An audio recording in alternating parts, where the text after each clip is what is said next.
Well, first of all, I'd like everybody to know in all the Jeep clubs here in North Texas, I know there's several of them that, you know, if you bring your Jeep to me, then you're gonna get the best knowledge.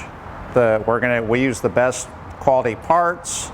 There's nothing like a Jeep. They are unique. There's, you know, no other car manufacturer can make anything that compares to a Jeep. It's just it's its own breed. And I started at Jeep in 1986. And I was a technician at that time. That wasn't my first job at the dealer, but I worked myself into a technician position in '86. But Jeeps are special to me. They're unique. There's not another vehicle like them out there. The people that drive them are special people. They're different, but I mean, not in a bad way.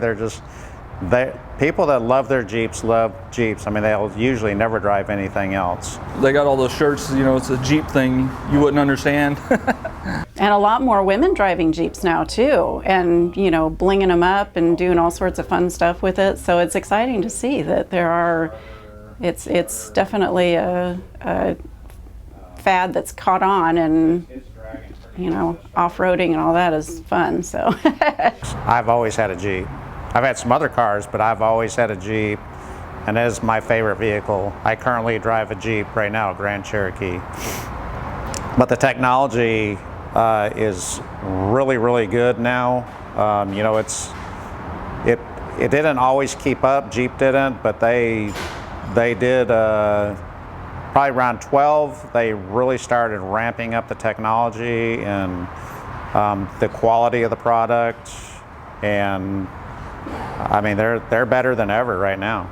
There is so much you can do in so many different ways you can alter them, and you rarely see a Jeep going down the road that hasn't been altered in some kind of way. But you know, whatever you like, it's a very, very versatile machine that even a novice a lot of times can do a lot of stuff themselves. So yeah, they're great. Yeah, we love Jeeps. We'll take care of them.